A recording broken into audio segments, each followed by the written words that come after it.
My wife wanted an open marriage thinking I'd never find someone better. Now I have, and she's begging me to end it.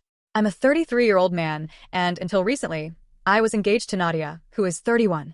We'd been together for 6 years and engaged for 2. Ours wasn't a sudden romance. We'd navigated quite a bit alongside each other.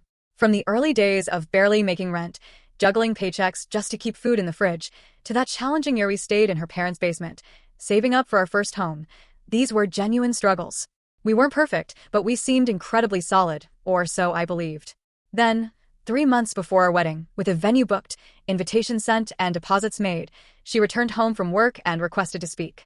Her voice was heavy, the kind that signals impending bad news. I braced myself, perhaps expecting a family emergency or a postponement due to her mother's issues. But no, she sat me down and stated, "I've been doing a lot of thinking lately. I feel like I haven't truly experienced life." I blinked, completely bewildered. "What do you mean?" I inquired. That's when she delivered the bombshell. "I want to try an open relationship for a while before we get married, just to be certain." I was stunned. I stared at her as if she'd just suggested adopting a pet octopus. After 6 years together and 2 years engaged, she now wanted to explore other possibilities. It was as if, at the moment we were about to solidify our commitment, her mind decided that dating around first was a better idea. I refused.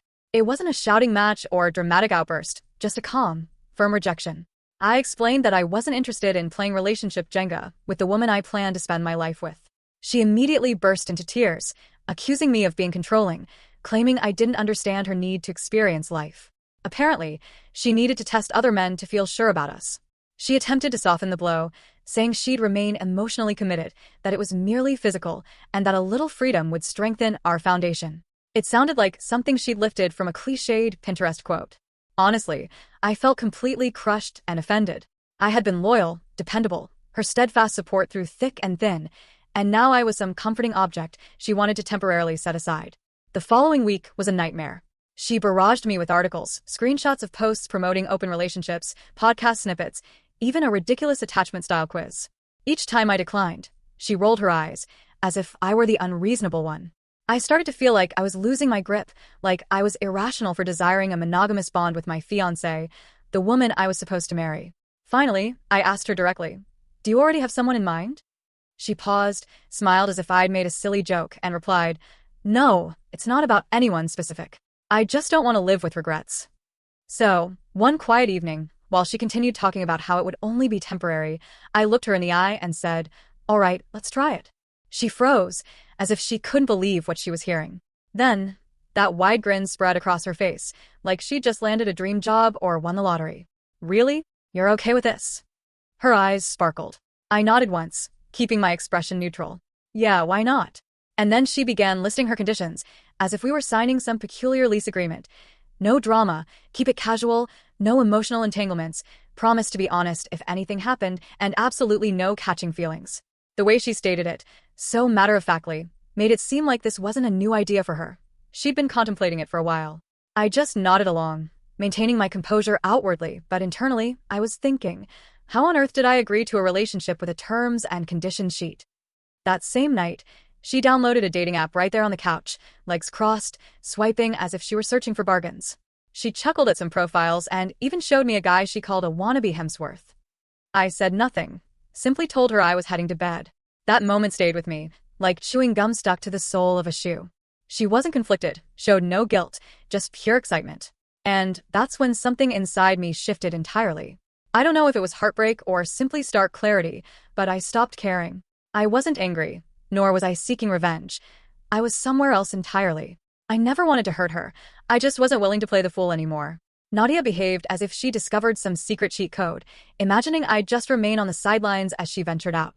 But I didn't rush into anything. I wasn't about to swipe right to create a mirror image of her experience.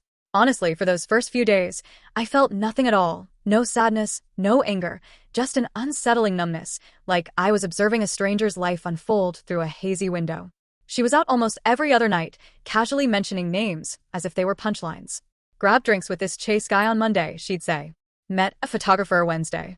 And then, just hanging with someone from the gym Friday. I didn't ask for details. I kept my distance, acknowledging with a simple, cool, before immersing myself back in my own world. My silence, my lack of inquisitiveness, seemed to catch her off guard, but perhaps she liked that. Maybe the absence of resistance fueled her sense of validation. By day 5 or 6, I found myself considering whom I might contact, not out of spite or to play games, but because if this was our new reality, I wasn't going to sit on the sidelines forever. Then Camille came to mind. Camille and Nadia had once been inseparable, best friends since childhood, neighbors who grew up sharing secrets, college roommates with matching friendship bracelets, essentially joined at the hip. But 2 years prior, everything unraveled in a spectacular mess. The reason? Camille made a move on me.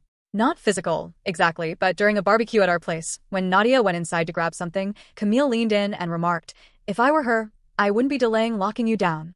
She wasn't joking. She was just brazen. I froze, awkwardly laughed it off, and later informed Nadia. She was furious, not with me, but with Camille. She blocked her on every platform, posted a cryptic "sometimes friends aren't who you think they are" status on Instagram, and treated it as if Camille had committed an unforgivable crime.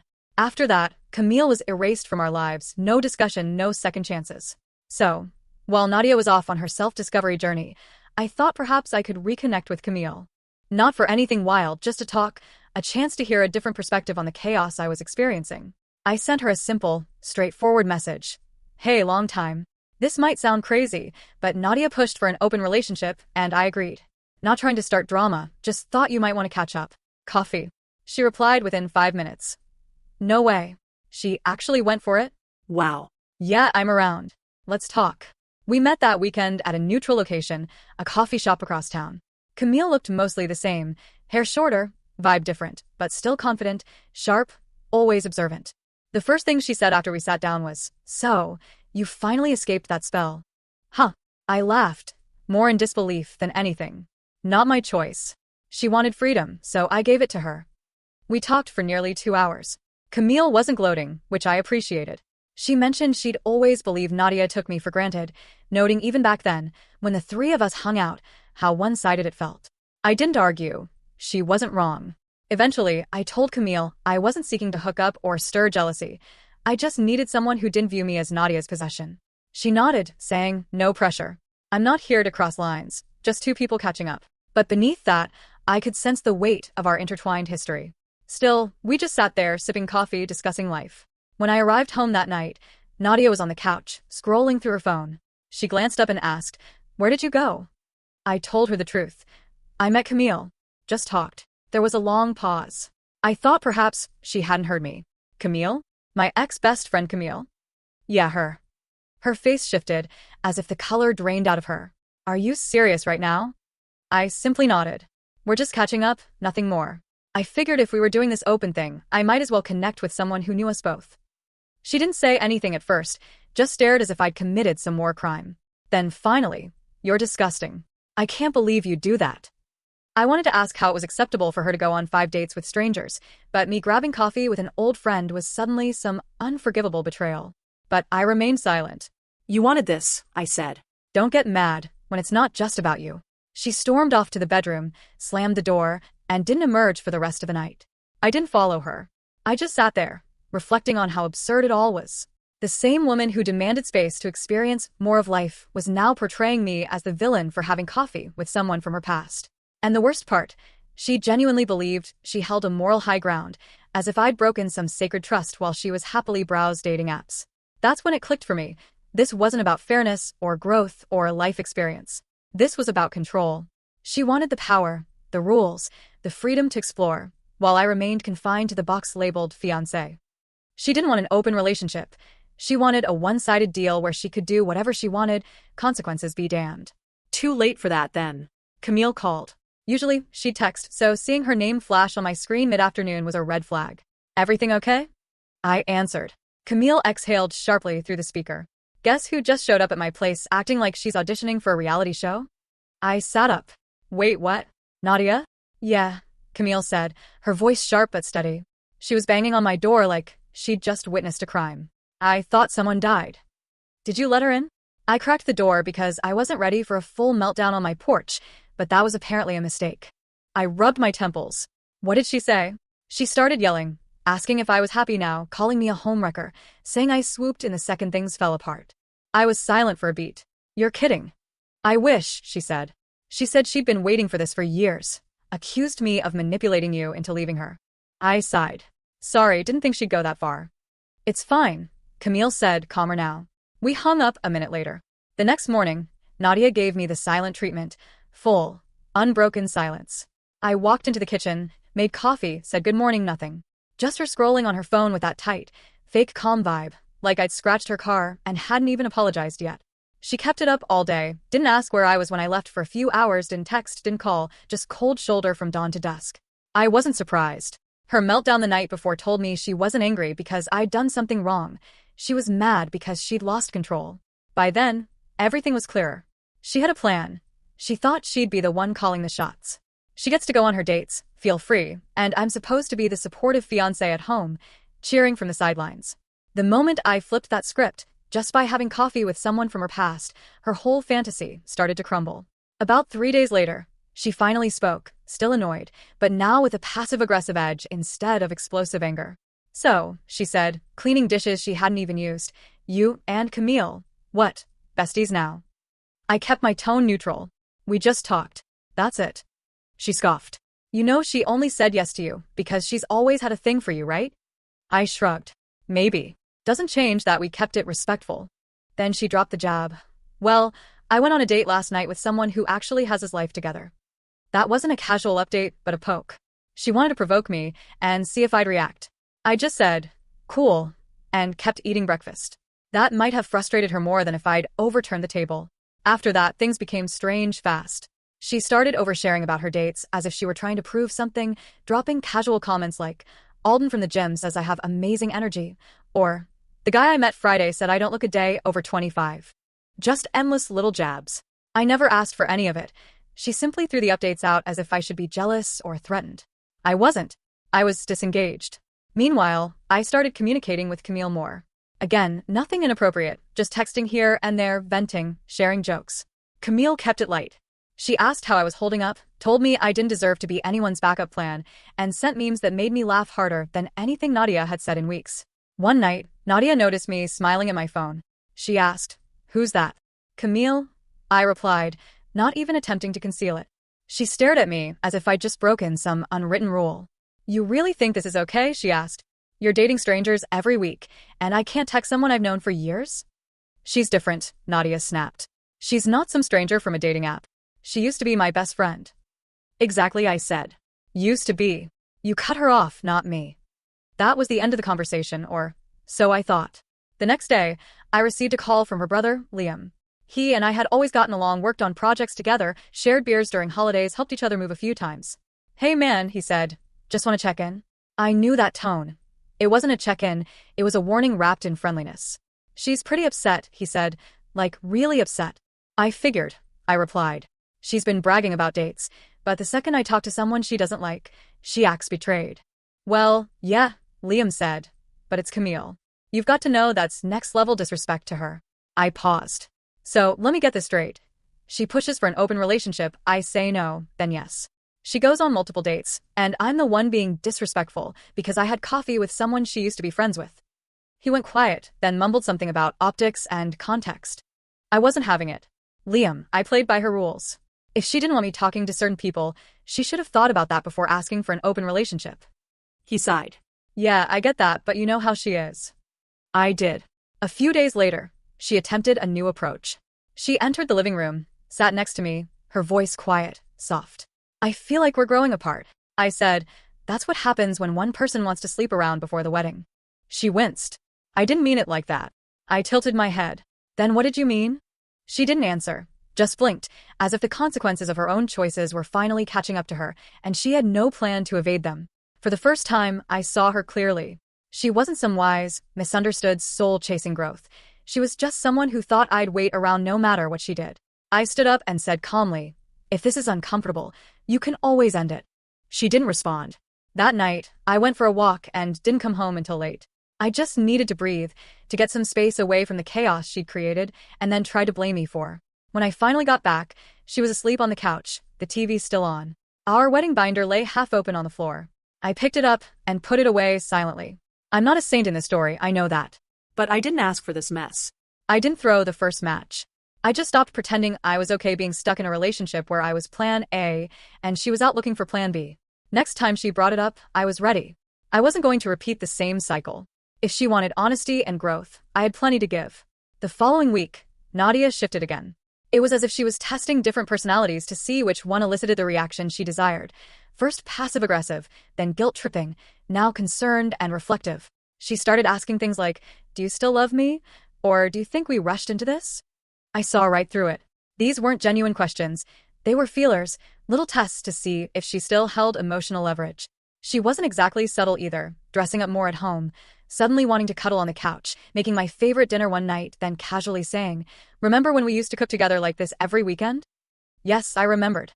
I also remembered when she told me she needed to experience life, going on a bunch of dating app dates before committing to marriage. I wasn't mean or petty. I just didn't feed the vibe. I'd say thanks, eat the meal, watch a show, then go to bed without making a big deal of it. I think that frustrated her more than if I'd yelled. Then came the "we need to talk" moment. She sat me down on a Saturday afternoon, no distractions, no phones, just full eye contact and fake emotional weight. "I want to end the open relationship," she said quietly. "It's not making me happy. I miss what we had." I leaned back, arms crossed, letting the silence hang. Finally, I said, "Okay." Her eyes lit up, hopeful, as if she'd just tied everything up in a neat little bow. Then I added, "And I want to end the relationship too." That stopped her cold. "What?" "I'm not interested in walking backward just because you had second thoughts." "Wait. So you're breaking up with me?" "No, Nadia, you broke this. I'm just letting it finish falling." She went from hopeful to furious in seconds, full on shouting. "You're being dramatic. We can fix this. Why are you throwing away 6 years?" I stayed calm. "You were willing to throw it away first. All I did was let you." That spiraled into an argument that lasted all day. She pulled every card she had, crying, calling me heartless, accusing me of planning this all along, blaming Camille for ruining things, claiming I misread her intentions. She said she just needed reassurance and that I should have stopped her before it went too far. That one hit me hard. "I should have stopped you?" I asked. "Like when I said no 5 times and you kept pushing?" She said nothing, just stared, realizing maybe she'd said too much. That night, she stormed out to clear her head and didn't come home until after 1 a.m. When she did, she slammed the door and went straight to bed without a word. I stayed on the couch, staring at the ceiling, feeling that strange mix of calm and sadness. I wasn't broken up about it anymore. I was just tired of explaining myself, tired of defending boundaries, tired of watching someone tear down what we built then try to tape it back together when it didn't go her way. That night, her mom called. Didn't say hello, just launched into it. "I'm very disappointed in you," she snapped. I held the phone away, rolling my eyes. "You've given up on her, on the wedding, on this family, after everything we've done for you." I laughed.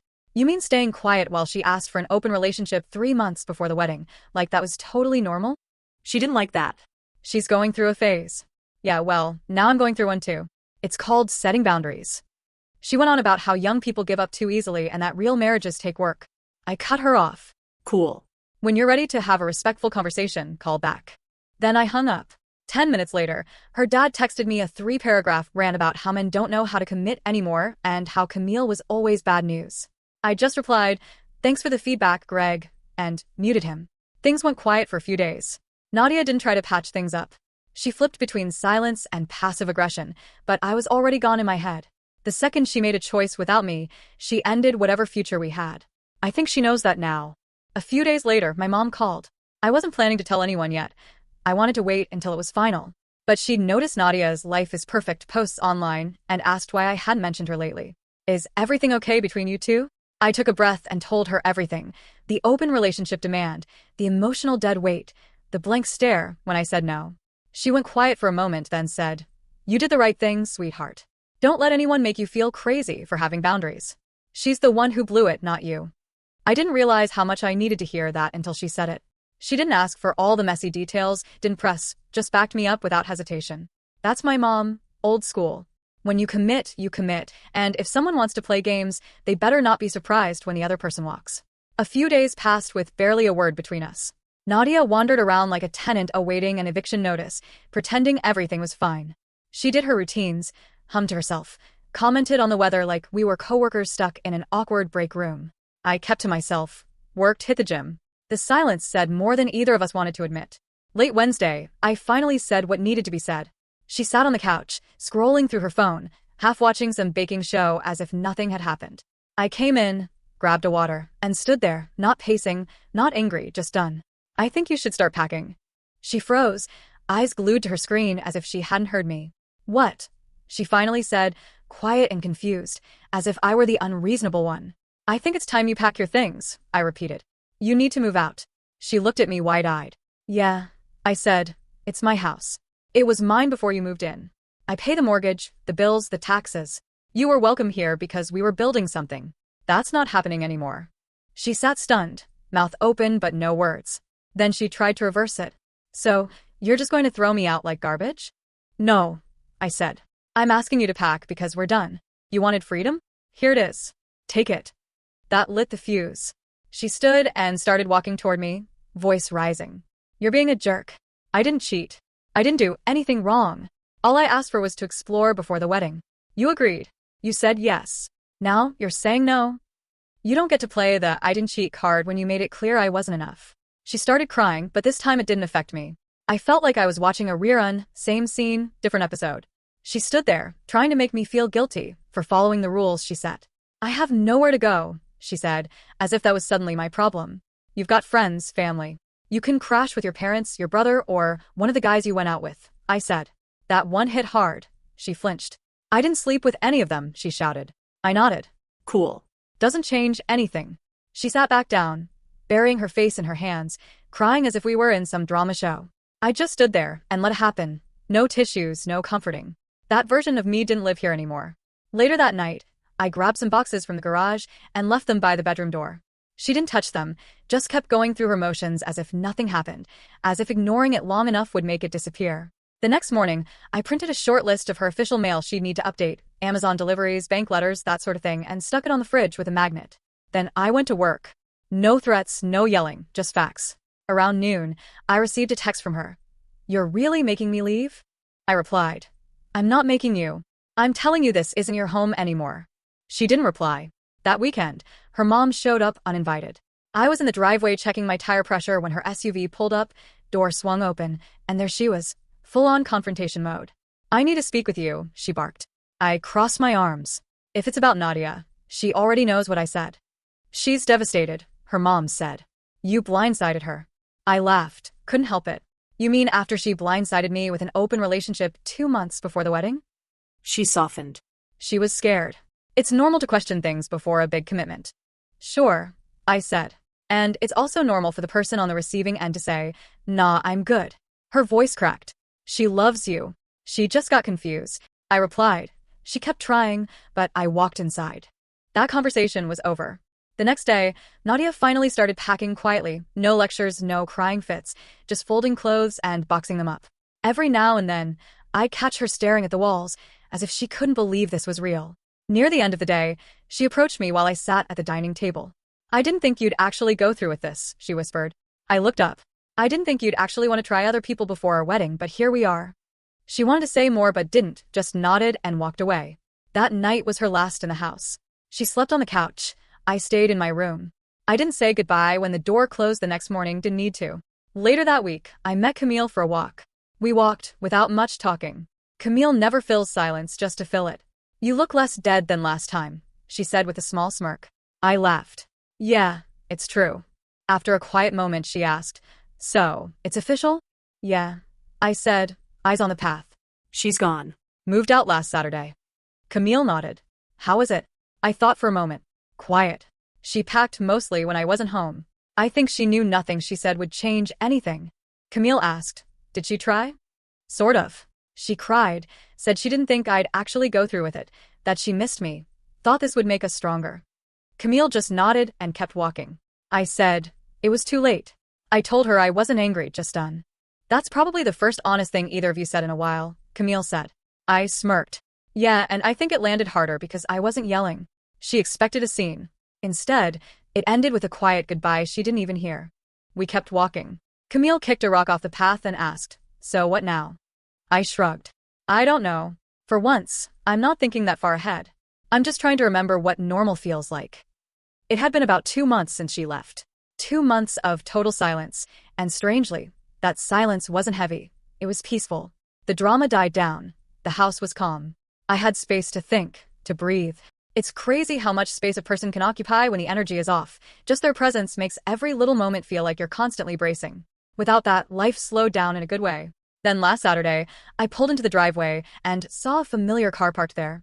Nadia was sitting on the steps, hoodie on, eyes red, backpack next to her, as if she was expecting a sleepover. I stood in the driveway, took a breath, and walked up without saying a word.